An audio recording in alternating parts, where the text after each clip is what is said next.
All right, so let's move on. I've got the dreams here. So I have a dream from, let's just make sure it's okay to say the name, Eileen. So I have a dream from Eileen. And I asked her some questions, so we will get to it. We'll get to the questions when I have a look at the dream. She said, I had an interesting dream the night before this one where a beach and a dead whale were mentioned, but I couldn't remember enough details to send it in. Now, that's part of your comments. And of course, that's about channeling. Beach is about spiritual approach. The dead whale then is feeling like your channeling ability is gone, or couldn't be resuscitated, etc., etc., because of the dead whale. Whales represent channeling. We've covered it many, many, many times on the show before. But here's your dream. Oh yeah, I really like this dream. And this dream is called New Job in Greenland. And Eileen is a guide as well. I channeled on that for you too, Eileen. So there you go.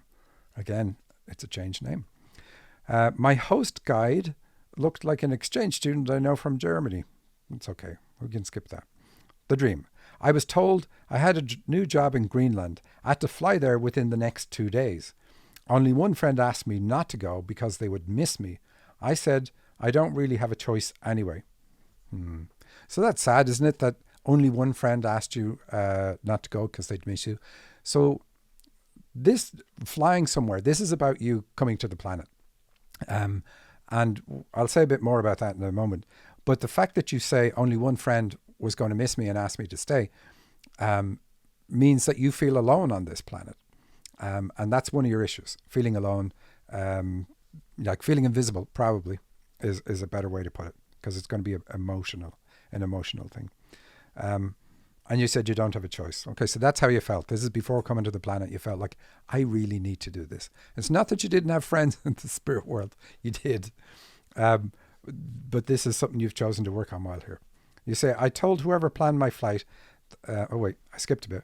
I saw my flight itinerary as a visualization of the flight paths. The first flight was Chicago to Toronto. This is a different dreamer. Chicago to Toronto.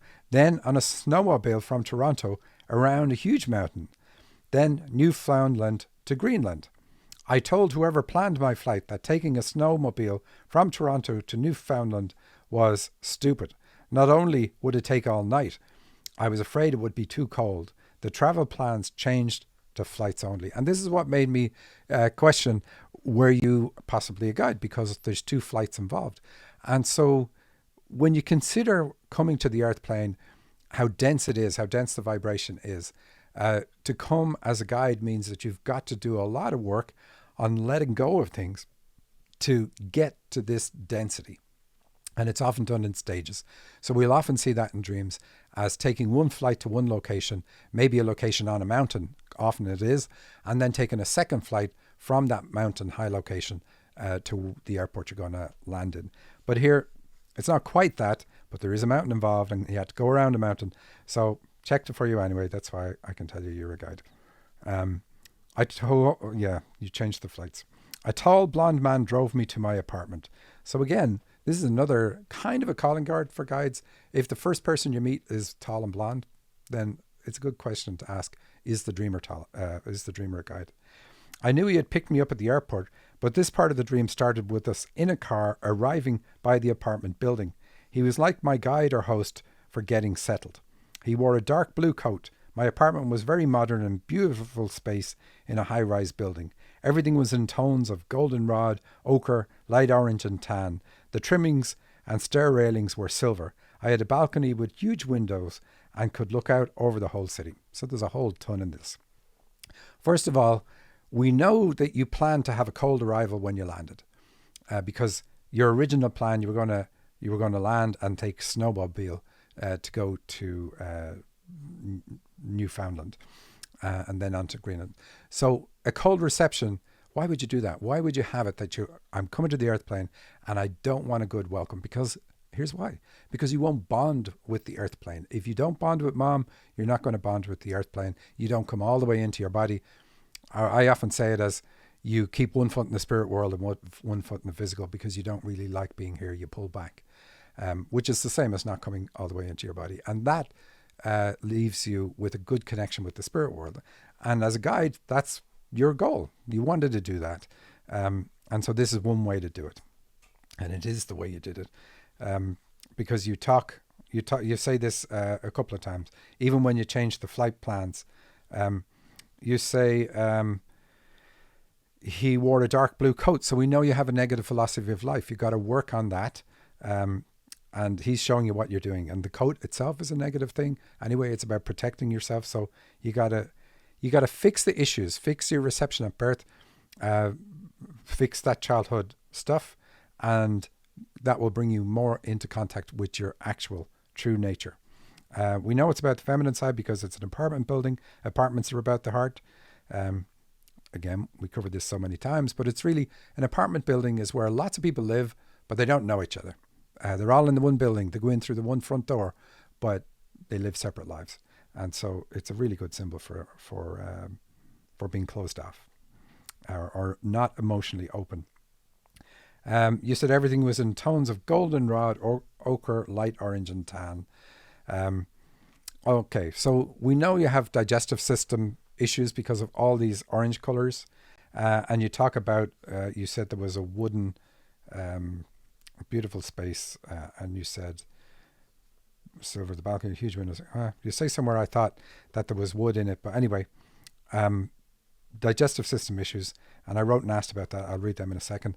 But the stair railings were silver, so you have a strong intuition, and you also talk about a huge window that allows you to see all over the city. So we know you're prophetic as well. You have the ability to see the future. There's no way that you don't know this.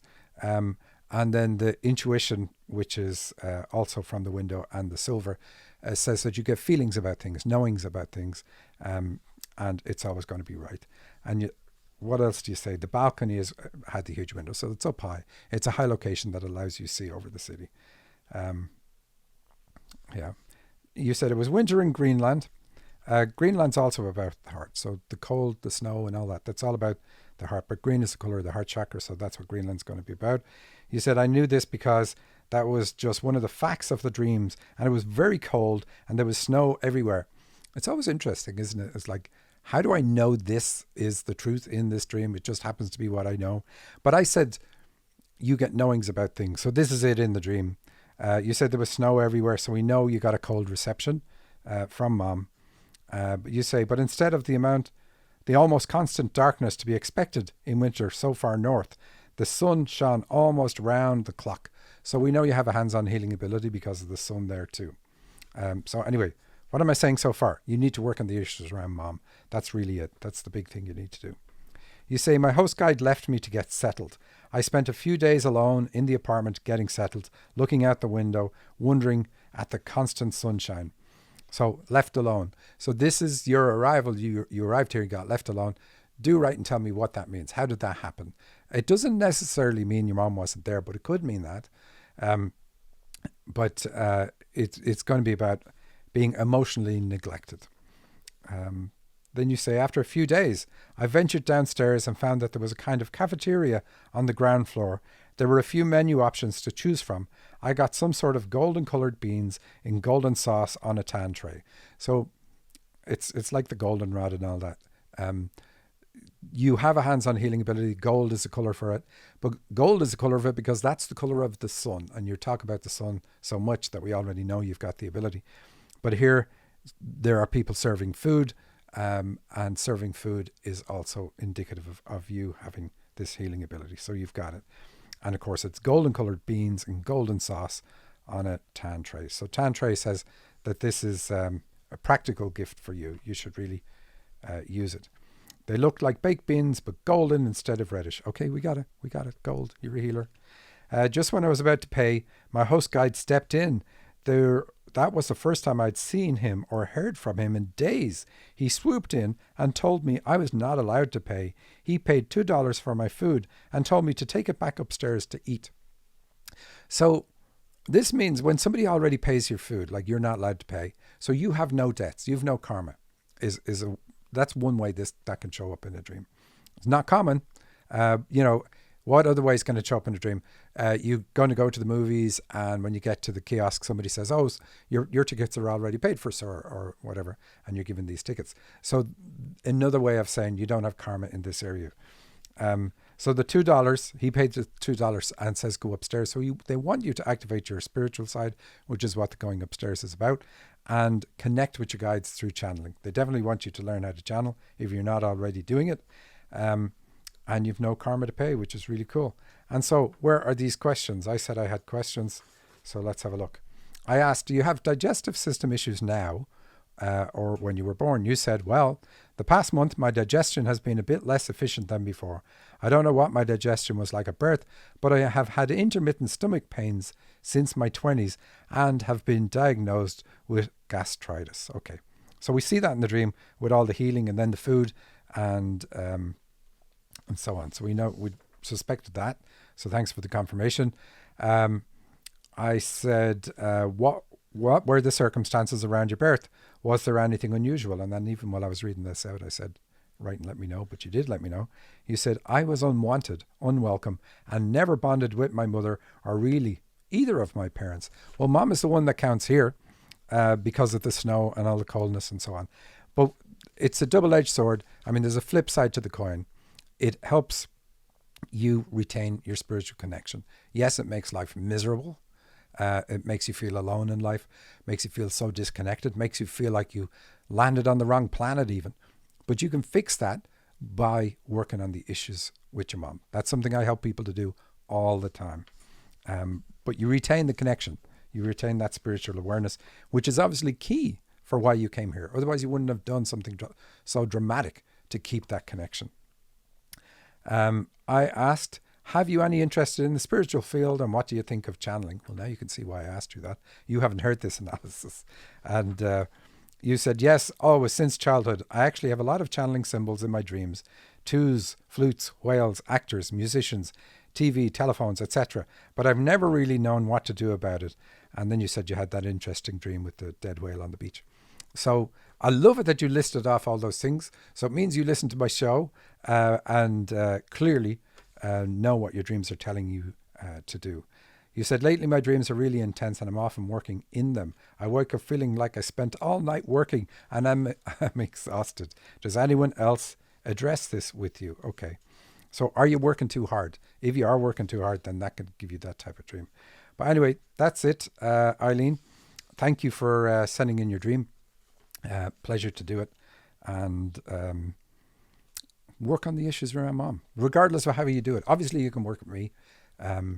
Lots of people do. But it doesn't matter how you do it. Work with anybody at all. As long as you're working on those issues. And realize that you have a spiritual connection. That's your goal. You got to learn to channel. And healing the issues with mom will help you to get there. Thank you for watching this clip from the Dream Interpretation Podcast. If you want to hear the whole show, there's a link directly under this video. Please like and share with your friends, all of your friends. And don't forget to subscribe to the podcast at thedreaminterpretationpodcast.com. That's also where you can submit your dream to the show and have yours featured. You can also download my free dictionary that has thousands of symbols that will help you understand the meaning of your dreams. Thanks for listening.